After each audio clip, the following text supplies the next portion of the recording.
৫৮তম বিশ্ব ইজতেমার আজ দ্বিতীয় পর্বের প্রথম দিন। প্রথম দিনের আনুষ্ঠানিকতা শুরু হয়েছে আম বয়ানের মধ্যে দিয়ে। আম বয়ানে ঈমান, আমল, হাকিকতের যে কথা সেটির সাথে সাথে কালেমা ও তাকওয়ার কথা বারবার, ঈমান ও আমলের কথা কিন্তু সেই খিত্তায় খিত্তায় খিমায় বলা হয়েছে। আমরা সকাল থেকেই ইজতেমার এই যে ১৬০ একর তুরাক তীর, সেই তুরাক তীরে রয়েছি। সেখানে দ্বিতীয় পর্বের যে ইজতেমা, সেই ইজতেমায় কিছুক্ষণ আগেই কিন্তু জুমা নামাজ অনুষ্ঠিত হয়েছে।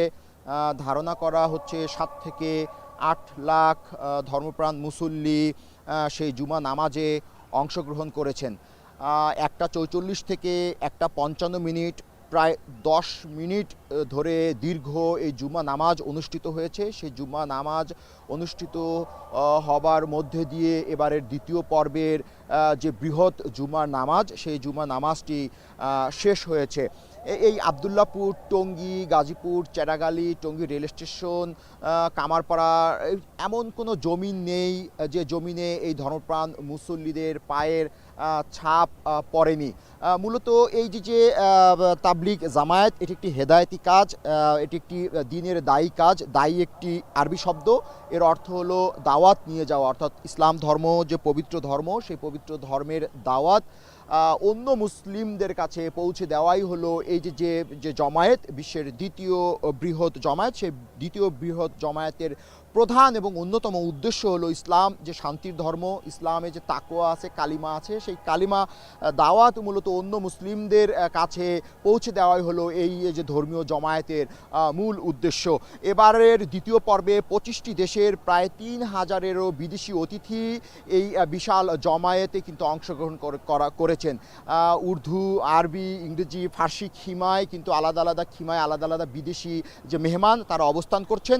তাদের এই ইসলাম ধর্মের যে বাণী সেটি সহজে তাদেরকে বুঝাবার জন্য কিন্তু যে মাওলানা আব্দুল সাত্তার, যিনি প্রথমেই ফজরের পরে যিনি আম বয়ান করেছেন, সেই আম বয়ানে কিন্তু আবার বাংলায় তর্জমা করে তাদেরকে বোঝানো হচ্ছে যে ইসলাম কতটা শান্তির, কতটা পবিত্র, এবং এই যে মহাগ্রন্থ আল কোরআন, সে আল কোরআনের বাণী কতটা সুমহান, সেগুলোই মূলত কিন্তু সেই যে বিদেশি খিমায় যে বিদেশি মেহমানরা রয়েছে, সেই বিদেশি মেহমানদেরকে কিন্তু বোঝানো হয়েছে। এখন আসরের নামাজ অনুষ্ঠিত হচ্ছে। নিশ্চয়ই ছবিতে ফ্রেমে দেখতে পাচ্ছেন, যত দূর চোখ যায় তত দূরই সামিয়ানা এবং তাঁবুতে ঢাকা এই বিশ্বের দ্বিতীয় বৃহৎ মুসলিম এই জমায়েত। এই আসরের নামাজ শেষ হওয়ার পরপরই কিন্তু আবারও বয়ান শুরু হবে। একটু ভিন্ন দিক যদি বলি, ১৯৬৭ সাল থেকে এই টঙ্গী তুরাক তীরে ইজতেমার এই যে আনুষ্ঠানিকতা সেটি শুরু হয়, সেই হিসেবে এটি ৫৮তম বিশ্ব ইজতেমার পর্ব। একটু যদি বাড়তি মাত্রা যোগ হয়েছে এবার ইজতেমায়, শবে বরাতের যে পূর্ণ রজনী সেটি শুরু হয়েছে। সেই পূর্ণ রজনীতে তাবলিগ জামায়াতের যে বিশ্ব ইজতেমা, সেই বিশ্ব ইজতেমার ইতিহাসে একই সঙ্গে প্রথম শবে বরাতের রাত, পুণ্যময় রজনীর রাতের যে ইবাদত, সেই ইবাদতের সঙ্গে যুক্ত হয়েছে এই যে আপনি ছবিতে দেখতে পাচ্ছেন যে বিশাল সামিয়ানা তাঁবুর নিচে যে ইবাদত, এই ইবাদতের মিশেলে মূলত এই দুইয়ের ইবাদতের মিশেলে মূলত যে মুসল্লিদের মধ্যে কিন্তু এক ধরনের উচ্ছ্বাস কাজ করছে বলে কিন্তু আমরা তাদের সঙ্গে কথা বলে জানতে পেরেছি। শবে বরাতের এই রাত বিশ্ব মুসলিম উম্মার জন্য এক বিশেষ সুযোগ কিন্তু তৈরি হয়, কারণ এটিকে যে লাইলাতুল কদর বলা হয়, কেউ এটিকে মহিমান্বিত রজনী বলা হয়। এই সময়টাই কিন্তু মহান সৃষ্টিকর্তা একেবারে যে বান্দার নিকটে চলে আসেন, পূর্বের সকল গুনাহ মাফ করে দিয়ে বান্দাকে কিন্তু আবারও সঠিক পথ এবং সত্যের পথে চলার জন্য একটি সুযোগ তৈরি করে দেন সৃষ্টিকর্তা।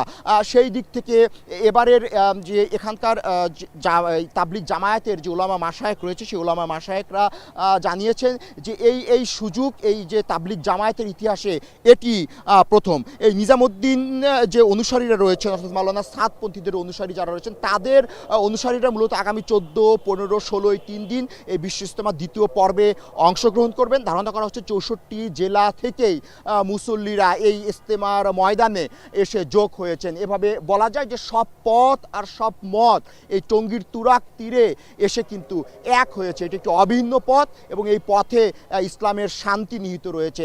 মুসল্লিদের সঙ্গে কথা বলার সুযোগ হয়েছিল, উলামা মাশায়েখের সঙ্গে কথা বলার সুযোগ হয়েছিল। তারা যে বিষয়টি বলছেন যে ইসলাম এটি সত্যের পথ, এটি শৃঙ্খলা, এটি পবিত্র জীবন ব্যবস্থা। এটা পৃথিবী, আখিরাত এবং পরকালে যে কামিয়াব, সেই কামিয়াব হওয়ার জন্য একমাত্র ইসলাম এই জমিনে প্রতিষ্ঠা করার মাধ্যমে সে কামিয়াব সম্ভব। অর্থাৎ ইহকাল এবং পরকালের যে মুক্তি, সেই মুক্তির জন্য একমাত্র ইসলামকেই হৃদয়ে ধারণ করতে হবে। অর্থাৎ পবিত্র কোরআনের মহাগ্রন্থের যে বাণী, সেই বাণী কিন্তু জমিনে ছড়িয়ে দিতে হবে। বলা হচ্ছে যে এই যে আমাদের যে দুনিয়া, এই দুনিয়া অল্প সময়ের, এই দুনিয়া খুব অল্প সময়ের জন্যই মূলত আমাদের আশা, এবং পরকালের যে জীবন, সেই জীবন দীর্ঘ সময়ের, এবং সেখানকার যে হিসাব, সেই হিসাবও কিন্তু কাল হাসরে দীর্ঘ হবে বলে কিন্তু এখানকার যে মুসলিম উম্মাহ তারা জানিয়েছে। এবং সেই পথকে ছোট করার জন্য, সেই পরকালের পথকে আরও অল্প সময়ের জন্য করার জন্য মূলত দ্বীনের সঙ্গে লেগে থাকতে হবে। বারে বারে মানুষের দুয়ারে যেতে হবে, নিজের জান মাল খরচ করে কিন্তু এই যে পবিত্র যে বাণী রয়েছে, ইসলামের যে 5টি 6টি স্তম্ভ রয়েছে, সেই স্তম্ভে মূল ভিত্তিগুলো নিয়ে মানুষের দুয়ারে বারে বারে এই হেদায়েতের যে দাওয়াত, সেই দাওয়াত নিয়ে যেতে হবে। এখন বয়ান শুরু হয়েছে, নিশ্চয়ই বয়ানে শুনতে পাচ্ছেন যেখানে এলমের কথা বলা হচ্ছে, কালেমার কথা বলা হচ্ছে, এখানে এখলাস এবং এখলাস একই সঙ্গে কালেমার দাওয়াত দেওয়া হচ্ছে। ঈমান, আমল, নামাজ, রোজা, হজ, জাকাত, বাবা মায়ের খেদমত এবং পাড়া প্রতিবেশীর প্রতি যে দায়িত্ব রয়েছে, সেটিও কিন্তু এখানে বারংবার তুলে ধরা হচ্ছে। অর্থাৎ ইসলামের যতগুলো সৌন্দর্য দিক আছে, সেই দিকগুলো কিন্তু তুলে ধরে এখানে একটি দাওয়াতি যে জমায়েত, সেটি মূলত হয়েছে। এখান থেকে ধর্মীয় শিক্ষা শেষে কিন্তু ছোট ছোট দলে বিভক্ত হয়ে কিন্তু মুসল্লিরা সারা বাংলাদেশে তো ছড়িয়ে পড়বেনই, সেই সঙ্গে সারা বিশ্বে কিন্তু এই দাওয়াতি কাজ, এই মেহনত কিন্তু চলমান থাকবে। অর্থাৎ বিশ্বের বিভিন্ন দেশ থেকে যেমন ছোট ছোট জামাত এই যে বিশ্ব ইজতেমা এখানে অংশগ্রহণ করেছে, এখান থেকে ধর্মীয় শিক্ষা শেষে কিন্তু সেই ছোট ছোট দামাতগুলো আবার বিশ্বের বিভিন্ন দেশে, প্রান্তরে, জমিনের সব কোণে ছড়িয়ে পড়বে এক আল্লাহর বাণী নিয়ে। আমরা একাধিকবার ওলামা মাশায়েখ ও মুসল্লিদের সঙ্গে কথা বলার সুযোগ হয়েছে। তারা আমাদের যে বিষয়ে জানিয়েছে যে আল্লাহ এক, এর ইসলাম এক, ধর্ম এক, কালেমা এক, হুজুর পাক সাল্লাল্লাহু সাল্লাম এক, কিন্তু আমাদের মধ্যে বিভেদ রয়েছে। সেই বিভেদের জায়গা থেকে বের হয়ে আসতে হবে।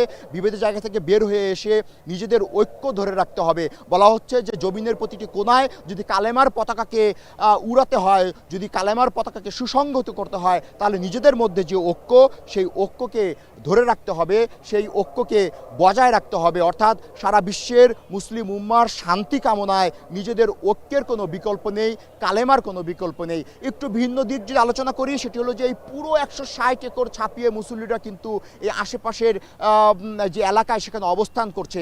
এখানে প্রত্যেকটি বাহিনীর নিরাপত্তা বেষ্টনী রয়েছে, প্রতিটি খিমায় সিসি ক্যামেরা রয়েছে, এবং প্রত্যেকটি খিমায় এবারই প্রথম আলাদা করে ফায়ার ফাইটার রাখা হয়েছে ফায়ার সার্ভিসের পক্ষ থেকে। একটু বলি, 450-এরও অধিক ক্যামেরা রয়েছে এবং প্রায় 500-এরও অধিক মাইক রয়েছে। এই পুরো এলাকাটি যে বয়ানের নিয়ন্ত্রণে আনার জন্য, বয়ান যেন সবাই নিরবিচ্ছিন্নভাবে শুনতে পারে, সেই জন্য কিন্তু 500-এরও অধিক মাইকের ব্যবস্থা করা হয়েছে। বাংলাদেশ সেনাবাহিনী কর্তৃক বেলি ব্রিজের ব্যবস্থা আছে, প্রায় 12 থেকে 18টি সিসি ক্যামেরা বসানো হয়েছে, 12 থেকে 18-রও অধিক কিন্তু ওয়াচ টাওয়ার রয়েছে, যেখান থেকে পুরো এলাকাটিকে পর্যবেক্ষণ করা হচ্ছে। মুসল্লিদের চলাচল এবং নিরাপত্তার জন্য তাদের চলাচল এবং গমনাগমনের নিরাপত্তা বিষয়টিও কিন্তু আইন শৃঙ্খলা বাহিনী সর্বোচ্চ গুরুত্ব দিয়ে কিন্তু নিরাপত্তা বজায় রেখেছে।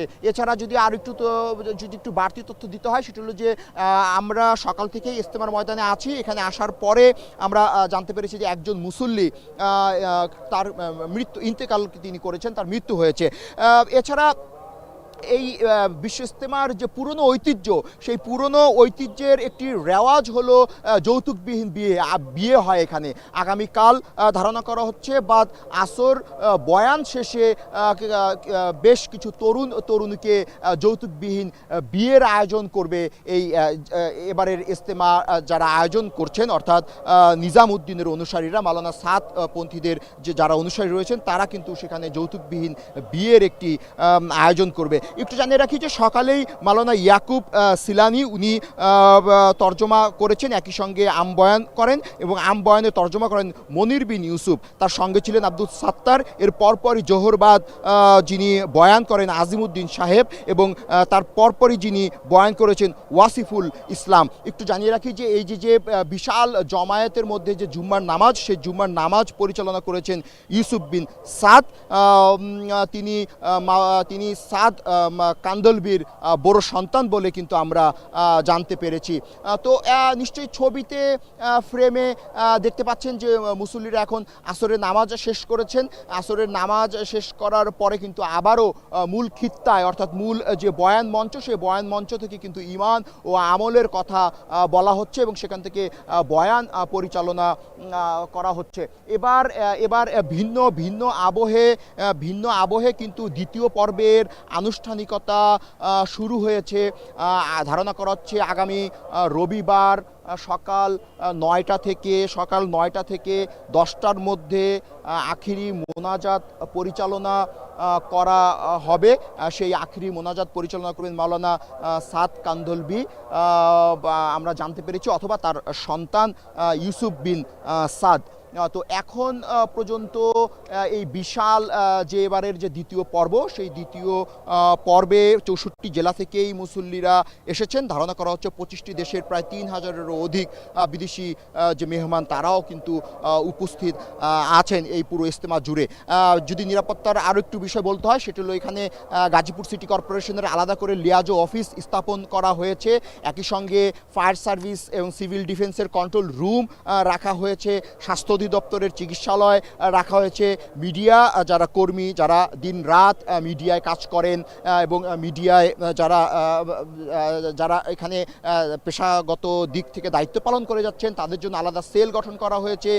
বাংলাদেশ ট্যুরিস্ট পুলিশের এখানে আলাদা করে সেল গঠন করা হয়েছে। এই প্রথমই প্রত্যেকটি জেলার আলাদা করে খিত্তা নাম্বার এবং ডিজিটাল ম্যাপিংয়ের ব্যবস্থা কিন্তু এখানে করা হয়েছে। একই সঙ্গে গাজীপুর মেট্রোপলিটন পুলিশের তরফ থেকেও কিন্তু নিরাপত্তা যে বেষ্টনী, সেই নিরাপত্তা বেষ্টনীতে পুরো ইজতেমার যে 160 একর ময়দান, সেই ময়দানকে কিন্তু একেবারে নিরাপত্তার চাদরে ঢেকে ফেলা হচ্ছে। আগামী রবিবার সকাল 9টা থেকে 10টার মধ্যে আখেরি মোনাজাত অনুষ্ঠিত হবে। ধারণা করা হচ্ছে 8 থেকে 10 লাখ ধনপ্রাণ মুসল্লি সেই আখেরি মোনাজাতে অংশগ্রহণ করবে।